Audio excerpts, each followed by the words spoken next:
Good morning, everybody. It's Zach Eats Breakfast. I'm Zach. This is my breakfast. This is a microphone. This is a pen. This is my guest, Kristopher Izzi, and that's his breakfast. We're eating cereal. Imagine that. Zach Eats Breakfast, and we're eating. I love cereal. It's the only show we're going to watch the hosts eat cereal that I can think of. And he loves it every day. Cereal. Yay. I planned my whole day around it so that I'd have a free meal. A free meal substitute at the very least. That's true. Hey, my plan's to go home with the whole box of cereal. I don't know about you. So, real quick, gonna get out the way, because I know you don't follow wrestling, a rumor roundup. And that's where I take the rumor roundup from cage side seats and speak it audibly into a microphone and let you all see me. That way you don't have to go to their website and read it. I don't have the whole thing, so if you want to find out some more rumors, cagesideseats.com. Go there, check out the rumor roundup daily. Cage Side Seats, if you would like to sponsor Zach Eats Breakfast, please let me know. ZachEatsBreakfast@gmail.com. You can send me an email. I take PayPal. Rumor roundup. That sounds like they should have like a sound effect when you do it, like rumor roundup. You know, I don't have that much time to spend editing videos. So anyway, Stephanie McMahon has fueled speculation that she could be wrestling at WWE Evolution, which I think is an all-women pay-per-view, which is cool, you know. Equality. Yay. Not that I'm against equality, it's just No. professional wrestling. Yeah, blah. That, I don't know. Maybe that's, I'm not even going to talk about it. Equality's good. That's probably the safe way to go. Yeah? That's the safe answer to stay on there. Equality, yes! Way too many people have been rocked by what they've said. Last thing we need is a scandal on pro-feminism. Yes. Honestly, too.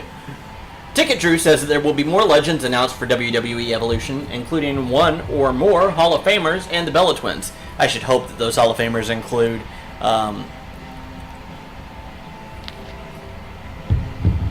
those two female wrestlers I can't think of for some reason. Trish Stratus and Lita.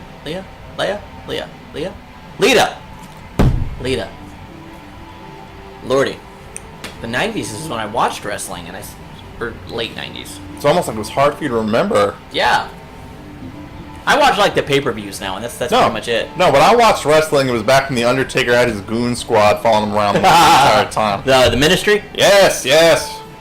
Oh my gosh. Was it? I think that was the Age of Destruction, I think is what they called, or Agency of Destruction. I don't know what. It was the Ministry of Darkness, wasn't it? Yeah, that's what it, yeah. Or the, because there's a Ministry of Darkness, and they were going against Steve Austin for a little all while. the time, yeah. And then it was revealed that there was a secret leader behind The Undertaker, and it was a guy in a dark robe. And it turned out that it was me, Austin. It was me all along. They had a lot of famous wrestlers in that too, man. At the time, man, they had Kane in it. They had Viscera. Yeah, Kane and Edge were in it. The guy who did the vampire shtick, I think it was Gangrel. Gangrel, yeah. And Christian. Oh yeah. I loved his. My favorite person in that whole group was his little mini manager that had like the soul, that had his soul, the little orange thing falling around. Every time that dude got hit, just like the whole nation would just cheer. Rest in peace, Paul Bearer. I know he was an actual like funeral home owner. He embalmed people and stuff. I believed it. He looked like it. He was pale as a ghost. I was waiting for him to go, "Good evening."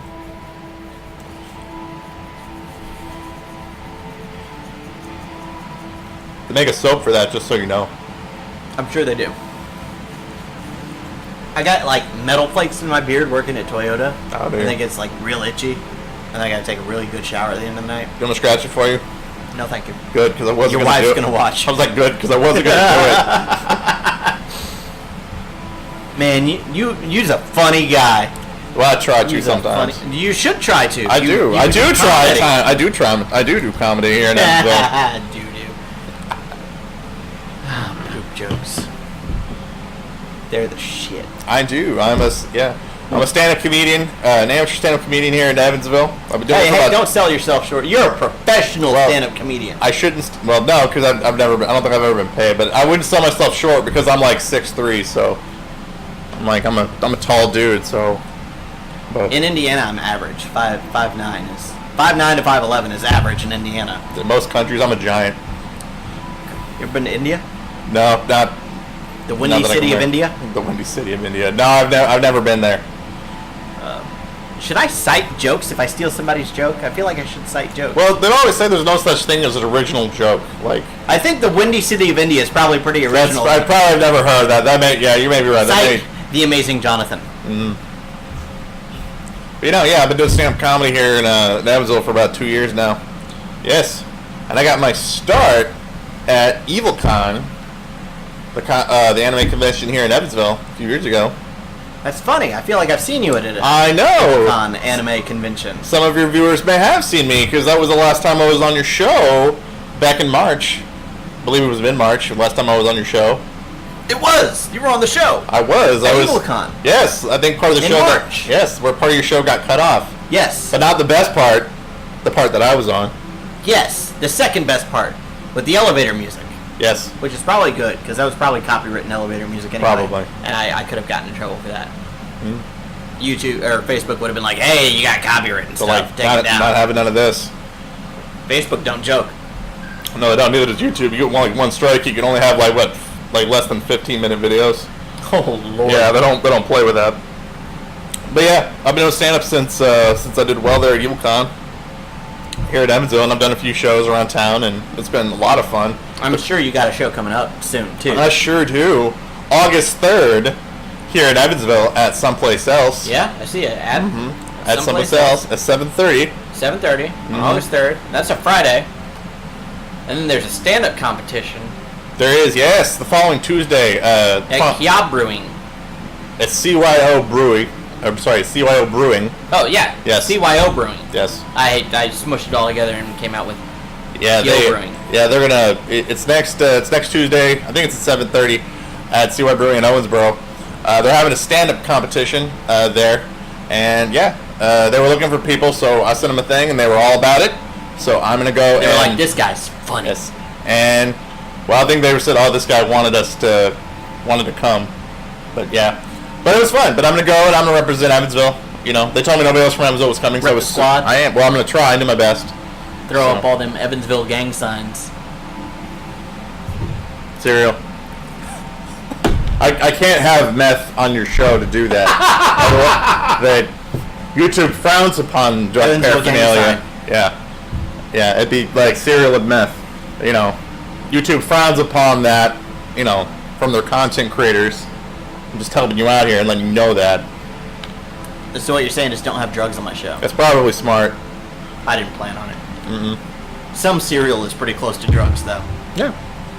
But it's really cool. Evansville has a really, really cool comedy scene. Sorry, my mouth. Yeah, Evansville has a really great comedy scene that's been taken off for the last couple of years. There's been a lot more comedians coming out of the woodwork. Like myself and one of the other comedians that's going to be there at the show that's going to open for us, Emily Neary. She's another stand-up comedian. And a female stand-up comedian. And honestly, in my opinion, one of the funniest female comedians that I've personally met. I love Emily. She's going to be there at the show. And, since we've started. And it's such a fun and good group of people that have started. So I'm very proud to be a part of it. And that's why when I go to the competition next week, I hope to do everybody justice when I go. Yeah, you will. Oh, yeah. You'll win. I don't know about I'm that. betting on it. The way you win at comedy is it makes somebody laugh. I found an underground betting pool for this competition. I've got $1 million for you to win. You better win because I don't have $1 million in it. Or don't come home. Yeah. I'm one of those. Yeah, one of those. Hmm? Like that note you had about the Queen. I do. That most people don't remember because that was in the part of this episode that was. Oh, sorry. It's a live to tape show. We don't pretend that happened. Yeah, we don't. Or we pretend that don't happen. There were no technical difficulties at the beginning of this episode. Everything was going smoothly. This promotion brought to you by Zach Eats Breakfast. Zach Eats Breakfast, brought to you by Zach Eats Breakfast, Yes. where you can watch Zach eat breakfast.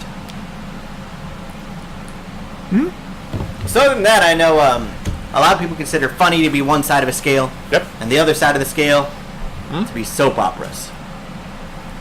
And then other people replace soap operas with scary stuff. That's true. And you're pretty scary Looking. No, What? not at all. I'm sorry, that's your shtick. I'm sorry. That's- Scary looking. What? I'm sorry. You kind of have You're a funny man. I'm sorry. You do kind of have like a ghetto Paul Bear kind of look to you right now. I'm just saying. You went a little far with that one. I'm sorry. I That one hurt. apologize. I'm sorry. That one hurt. I didn't mean that. I'm sorry. You do paranormal stuff on the I do. YouTubes? I do. Yeah, a couple years ago, me and a buddy of mine, Alex, we started a paranormal YouTube channel. We'd always both loved that kind of stuff, and we've been talking about it for years. And one day, finally, I looked at him and I said, "Dude, we could do a YouTube channel about this, and people would watch it." And it turns out that we were wrong for the first 2 years.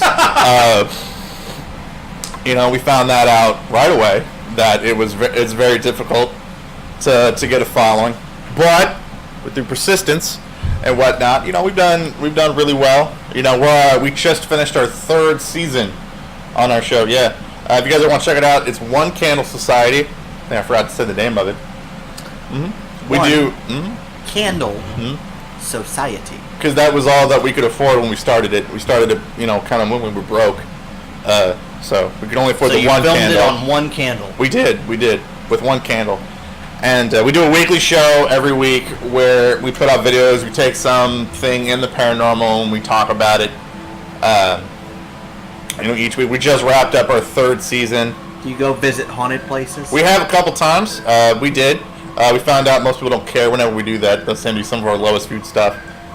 No, I'm just kidding. We did. We've been to parts of Evansville that were haunted.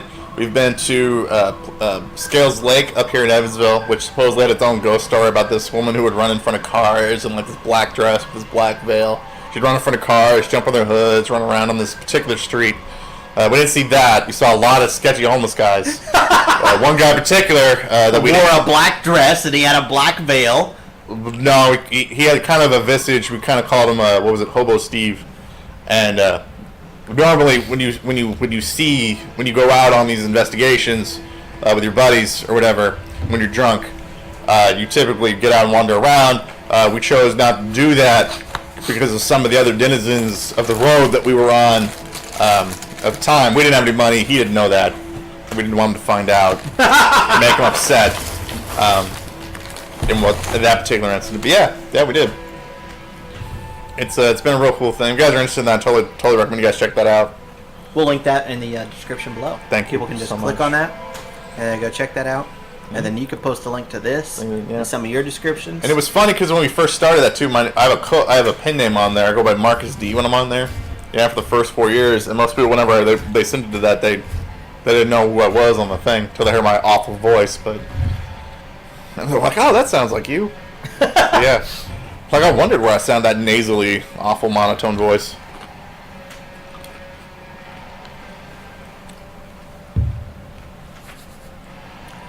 So that's scary stuff. It is. There's something else you do too, though. It looks like it's some tabletop slow. That probably is supposed to say show. We did. Yes. Well, see, you have to understand. Me and my buddy Alex, we just felt that we were spending too much time with our wives.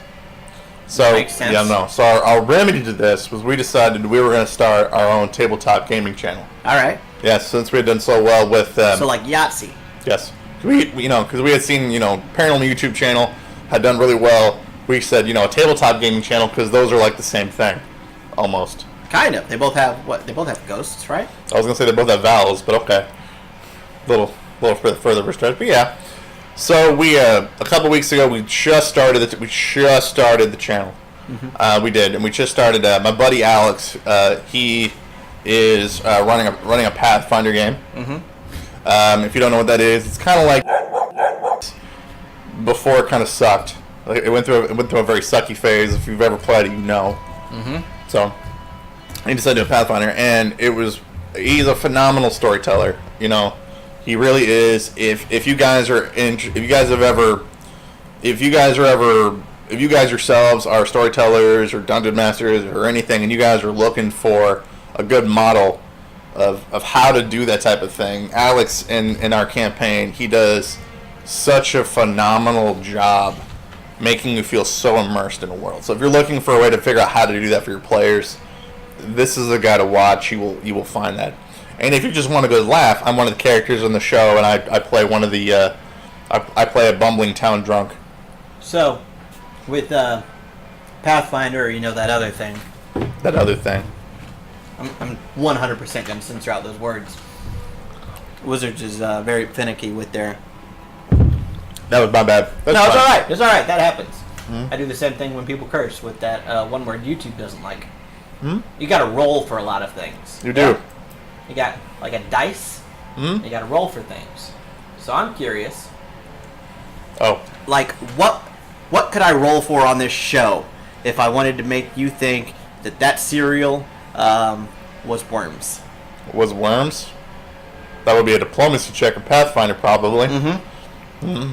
And what would I have to roll? Because I would roll... Well, you'd probably have to determine what is your charisma skill. So we would have to say, what would you guys think is, on a scale of 1 to, I don't know, let's on average, 18, what would you say? Well, we could roll for that too, can't we? We could, yeah. Let's see what it is. Let's see what your modifier would probably be if we do it. See if this works. See if this is working. It is 100% not working your way. It is. I was going to throw out a random number if it didn't work. No, I bet we can make this work. I bet you could. I bet I'm just not zoomed into the right spot on the... I believe there's a stop button. Wait. I found something.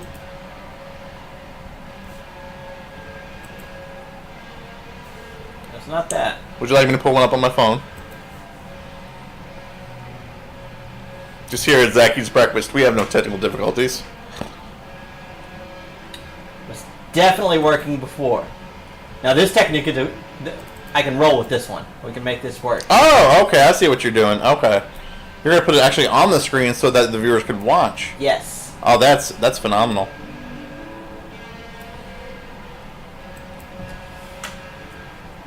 There we go. That's good enough. It takes up much more of the screen than I wanted, but it'll work. All right. Okay. All right. Roll a d20 to see what it is. What's my charisma? Mm-hmm. What's my charisma? You're getting better. Are you doing rerolls? Like your charisma's a 5.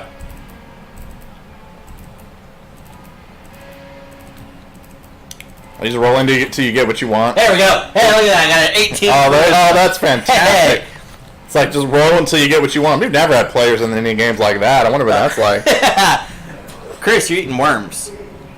Mm-hmm. Oh, no, that was just your modifier. Yeah. See, that was just your score for your So that's charisma. what I'm telling you. Mm-hmm. But I got to convince you. All right. Now, so you need to make a diplomacy check here. Okay. And we're going to assume you have no ranks in it, just to make it easy. Yeah. So what are you going to get now? You're going to add 4 to whatever your... you're going to add 4 for your modifier for whatever you hit. All right, go ahead. Got a 10, so a 14. People would say that I'm not very clever, so I'm like, you know what? This is some good tasting worms. Some you know what? Worms. Yes. You know, I tried some tabletop role playing games once. You did. What'd you play? I did. A game. Is that why she left you? No. It's because she was a whore. Oh, well, that'll do it too. You know, they gotta go where the money's at. It's you know, you gotta hit the game, man. The money's involved, you know. And by she, you mean it? I mean my dog. Oh. Ran away from home. It's even. Oh, I'm sorry. Kept getting pregnant and coming home pregnant, and then one day she just left and never came back.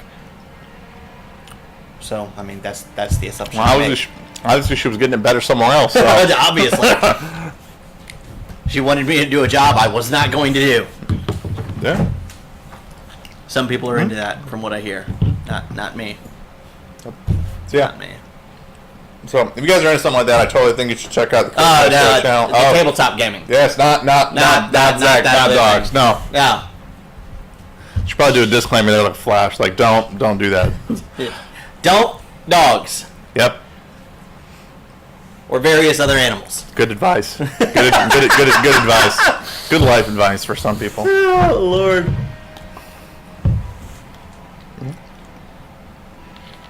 This show's weird. But no, I played a bard. Dwarf. Just went with the worst class. Okay. Whoa! Some people like the challenge. It is. Seemed like a fun class. It was like a musical rogue. A musical rogue, yeah. Awesome. No, I made him really, really fast and stealthy, and he had like nothing else. So he played his music way too fast. I gave him bandoliers of throwing knives. Awesome. So he could just be like.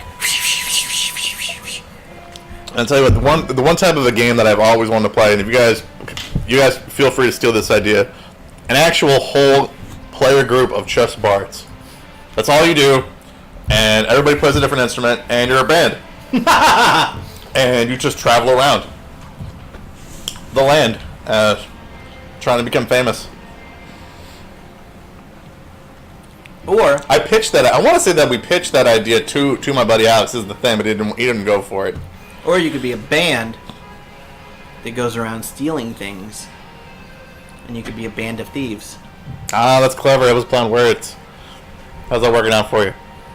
I mean, I'm still doing Being this. clever. So. Ah, don't. Yeah, this is a great show. I can tell you this, that I've never felt more appreciated going on a show because nobody else has ever provided me with a meal. I am very easily impressed. It's Indiana. We love food. Yeah. Know your audience. Especially if you're a Methodist. That's true. Us Methodists really love food. It's like come. It's like we'll have donuts when we start. We'll order a pizza, and by the end, everybody's here with a potluck, so we're okay. Yeah. So everything's covered. But yeah, it was a dwarf, bard, throwing knives. It was a really what's that? Something to the wind. What's that phrase? Where you don't give a crap. You don't get what's that phrase? I don't care. To the wind. Oh. There's a phrase there. I can't think of it, but he throw caution to the wind. Yeah, he did that always. He threw caution to the wind always. Like I was up on a balcony inside a cave. Think like. Or is it? Can you paint with all the colors of the wind? It might have been that one. Like from the Disney movie. Might have been that one. But like think Moria, Mines of Moria, yeah, like Lord of the Rings. Yeah. Up in a balcony, and there's some bad guys talking down below, and they're like, "Hey, you want to go get your teammates? Come back and find a way down." And I'm like, "Nah, I'm gonna jump on them." Do you know there's a scene in that I'm surprised that nobody else has commented on, and I say it to everybody that I meet, and I'll do it on your show here. There's actually a scene in Lord of the Rings where there's an extra, like an orc, that totally goes off the bandwagon for what he's doing in the show. Like seriously, it was crazy. It was at the very beginning of the movie. Go watch Lord of the Rings and watch it. At the very beginning of the movie, there's Elrond, and he's watching Sauron first approach up to them. Mm-hmm. He's like walking up being bad, and Elrond just stops and stares at him. There's an orc, I swear, right behind him, just goes. I'm not kidding. Just waves straight at him. Could have taken him out right then and there, but no, he's just yelling, "Hi, Mom!" Like right on the show, like right in the movie. I'm telling you, go home and watch it. You will see it. And they've got all of the Lord of the Rings movies on Hulu right now. Yeah, go watch it. You know, they always talk about that car, that thing that's in that's in the movie that you can sort of see in the background. I think with Frodo and Sam are in the field or whatever. No. I didn't know about that. Yeah, I think like they're in this in one of the first releases of the movie or whatever. I think there's a car driving in the background or something like that. I love catching stuff like that in movies. Oh yeah. Like Batman Forever. You seen Batman with Jim Carrey as the Riddler? Oh yeah. He breaks the glass and he reaches in. He picks out that little tiny diamond. And Two-Face comes over. He's like, "No, not that. Get this!" And he pulls out this giant diamond. But if you watch that frame by frame, when the Riddler reaches in, he grabs a big diamond, and then it turns into a little tiny diamond. I did not know that. That's awesome. It's like 2 frames and you'll miss it. I did not know that.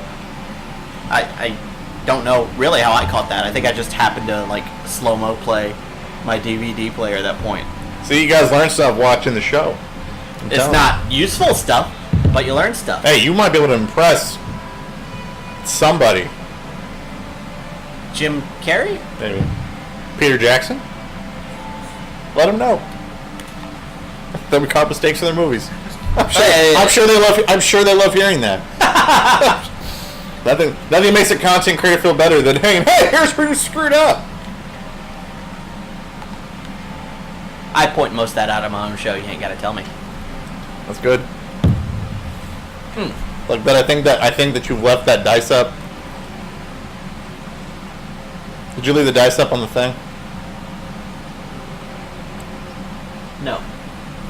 No, you did not. Okay. No, I didn't. You're welcome. So my dwarf's name was Kanye West, anyway. That's awesome. Yeah. That dude always gets a bad rap, man. That dude's a lyrical genius, according to him. I wouldn't know. Every rapper ever is a lyrical genius, according to them, though. Well, I know, but I've never listened to his music, so I can't really argue against him. He had some good songs. You know, 808s and Heartbreaks is a good album. Graduation's a good album. I don't really care for anything else. I'm gonna take your word for it. I will. What's your favorite part about tabletop gaming? Oh, that's easy. Because you get the opportunity to really create this sort of different persona of whatever you want to portray. You know, it's kind of like cosplay a little bit. Like when you go to like anime conventions, you can dress up with the character somebody that you identify with, something that's cool to you. But in tabletop gaming, you can even take that a step further because it's in your imagination. You can just put the paper, just whatever comes to your mind. You know, if you can't be a hero of the day in your own work, you can be that in the tabletop. That's true. You know, what's your least favorite thing about tabletop gaming? No fully immersive VR yet. That one. If I had to say the most difficult part about tabletop gaming is when you come up with something that's really, really cool, like a cool concept, or as a character or as a storyteller, and then the game falls apart. You know, because it's like it's something that you put your passion into, and it's just gone. Have you ever read Goblins? Have I ever what? Read Goblins. I've never read that. Comic. The webcomic? No. Oh, it's really good. No. It's really good.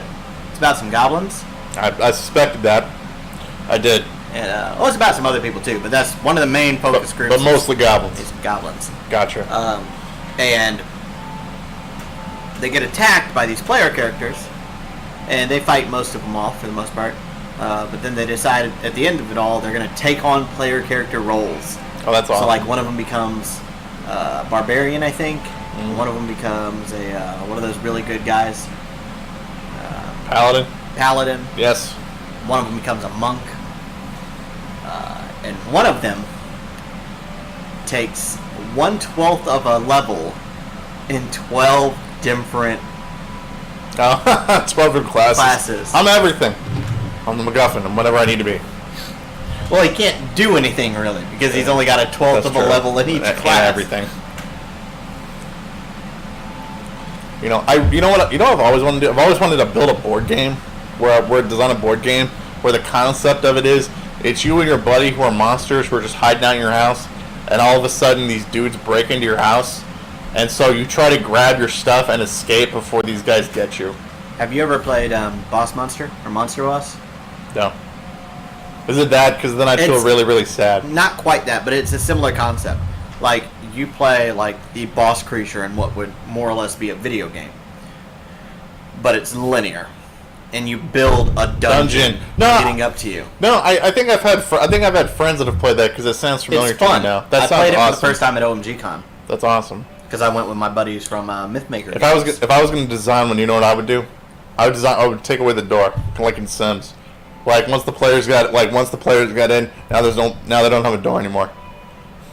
That's how it works. Yep. The character gets pulled to your dungeon. It's like taking out the ladder in the pool in the Sims game. And they're confused. They don't know what to do.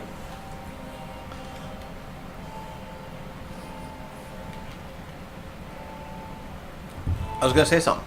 I know I left my cleverness leaves many people speechless. Yes. but not in this instance. Yes. Anyway. Yes. Where are we at time-wise? We're a good ways in. Time flies when, you're having You're fun. eating cereal. And you're eating cereal, yes. Do you have anything else you want to talk about? Do you want to tell some jokes? You want to sit there and tell some jokes? Do I sit there and tell jokes? Does a stand-up comedian want to tell jokes to an invisible audience right now that's not here? Hopefully. How do you know there's not an audience there? People who are watching at home? Because you've told me your setup for how you do this, so I know that it's not live. But if people do want it, but if people do, I hope people have enjoyed the show that I've been on, and I've made a few people laugh. And if you don't like me, that's me cool. Laugh. And if they don't like me, that's cool. You can come and you can watch us on our tabletop gaming channel or one of the comedy shows. You might like. And there are plenty of other funny people that are also on there as well. Plenty of them. Mm-hmm. Including Emily Farrer. Wait, no. Nearer. Emily Neary. Yeah. Not Farry. Neary. No. If you want a really cool person, that is the person who should be on your show too. Andy is supposed to come on the show at some point. Andy Imlay. Oh yeah. Oh dude, hands down one of the funniest people in Evansville. That's what Todd told me. Oh my gosh. Hands down one of the funniest comedians anywhere. Me and Andy, we went. He goes, hey Chris, do you want to come to an open mic? And and I said, sure. Where is it? And he goes, Boonville. So I'm already like, all right. I kind of got the look, I guess, for Boonville. Vegas. This can work. So we go. And what I didn't know was that it was this open mic for musicians.